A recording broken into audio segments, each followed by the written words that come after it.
Assalamualaikum warahmatullahi wabarakatuh. Selamat bertemu kembali anak-anakku. Semoga kita selalu sehat dan dalam lindungan Allah Subhanahu wa taala. Ya, mari kita awali dengan berdoa membaca basmalah. Bismillahirrahmanirrahim. Semoga apa yang kita pelajari membawa manfaat. Materi kita adalah koordinat kartesius, halaman 41 sampai 57. Kompetensi dasarnya adalah 3.2, menjelaskan kedudukan titik dalam bidang koordinat kartesius yang dihubungkan dengan masalah kontekstual. 4.2, menyelesaikan masalah yang berkaitan dengan kedudukan titik dalam bidang koordinat kartesius. Apa sih manfaat mempelajari koordinat kartesius? Yang pertama dalam bidang peta.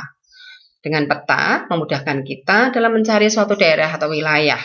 Alamat rumah juga dapat dicari dengan mengetahui letak titik koordinat. Sehingga dengan Sherlock kita bisa mengetahui letak atau alamat yang dicari. Pada PPDB, penerimaan peserta didik baru, dengan mencantumkan alamat akan diketahui letak koordinatnya. Nah, ini juga merupakan bagian dari cara kerja Google Maps.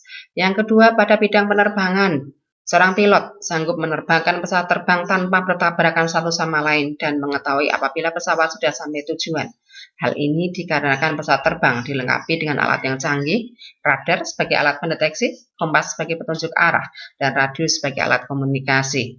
Oleh karena itu, seorang pilot harus memahami cara membaca dan memilih letak suatu daerah pada bidang koordinat kartesius. Ketiga, pada ilmu-ilmu sosial, letak atau peta suatu tempat atau provinsi bahkan suatu negara, letak suatu kota, gunung, danau, lapangan terbang, dan lain-lain dianggap sebagai kedudukan.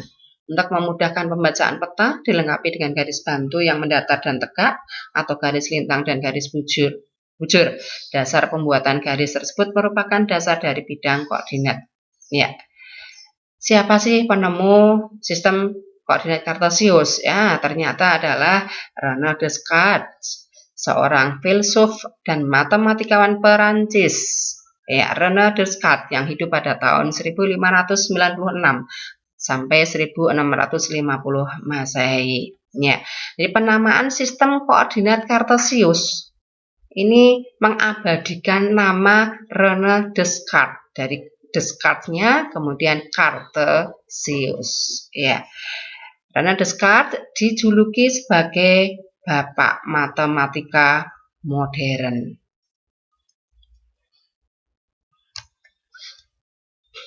Seperti apa koordinat kartesius? Ya, halaman 46.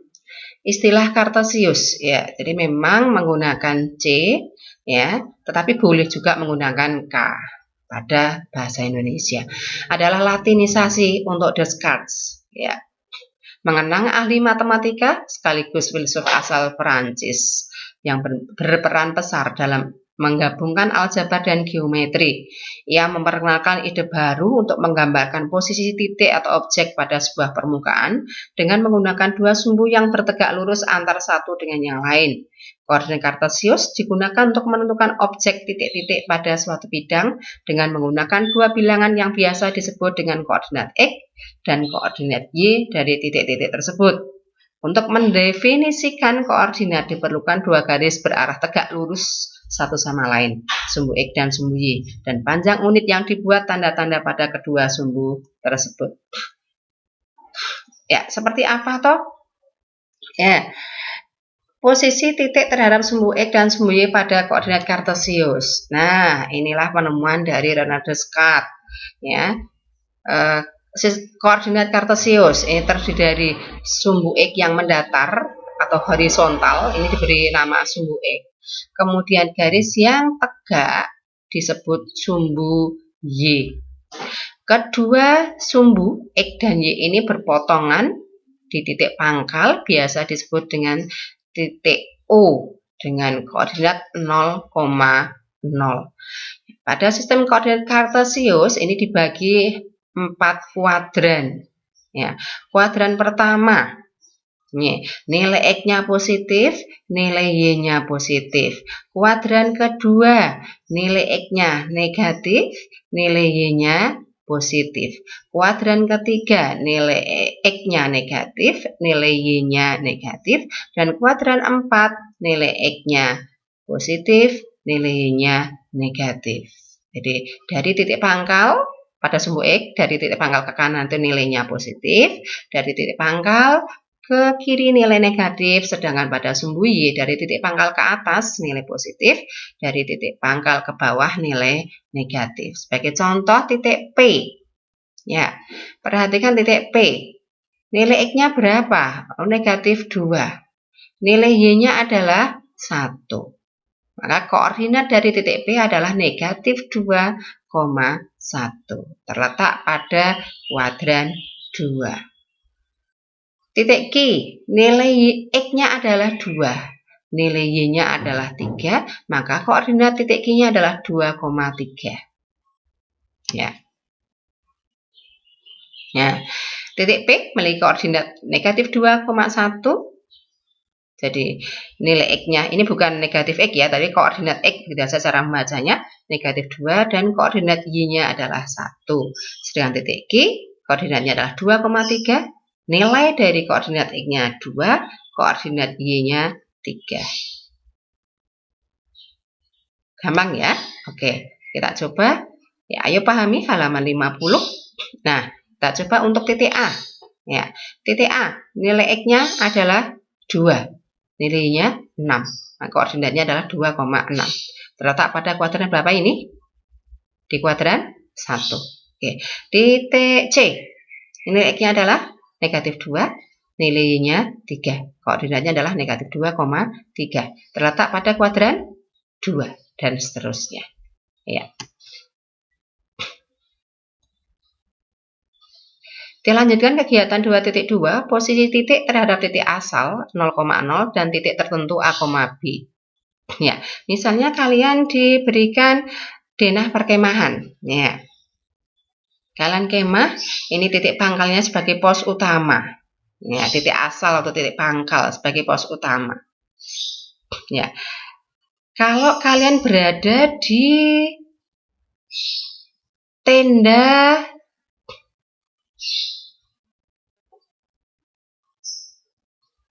tenda 1. Ya, maka koordinatnya tenda 1 adalah nilai X-nya 2, nilai Y-nya 0.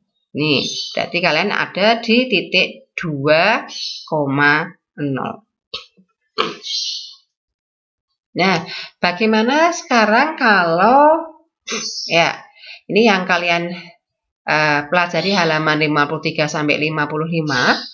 Ya, kemudian salin dan lengkapi tabel 2.4 pada buku catatan.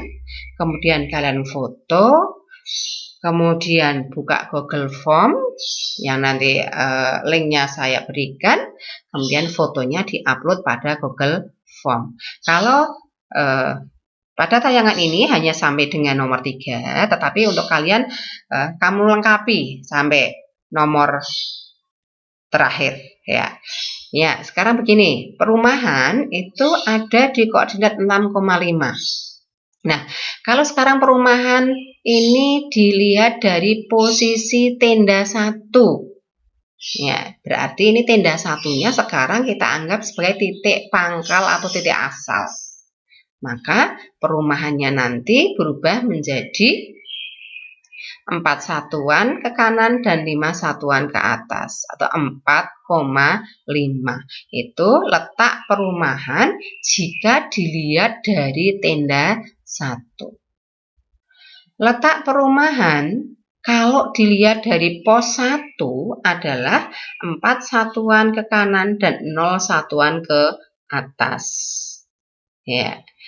Kalau letak perumahan dilihat dari pasar, itu ada 2 satuan ke kanan dan 2 satuan ke atas. Silahkan kalian pelajari di halaman 53 sampai halaman 55. Ya, oke, sedikit untuk memotivasi kalian, ada lagu dari Nasidaria. Semoga lagu ini memotivasi kalian bahwa kalian harus siap dengan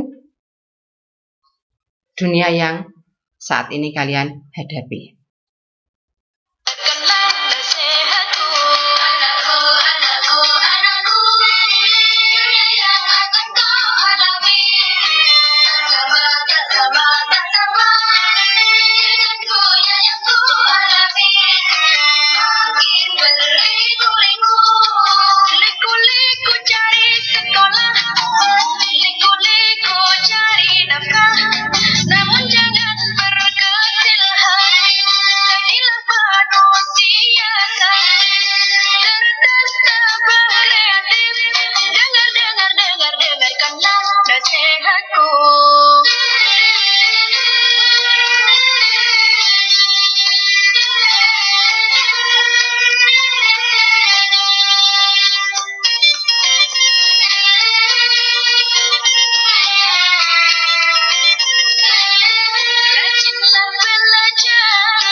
berbahaya. Namun jangan berkecil hati, jadilah manusia sakti, cerdas tambah kreatif. Dengarkanlah nasihatku, anakku, anakku, anakku.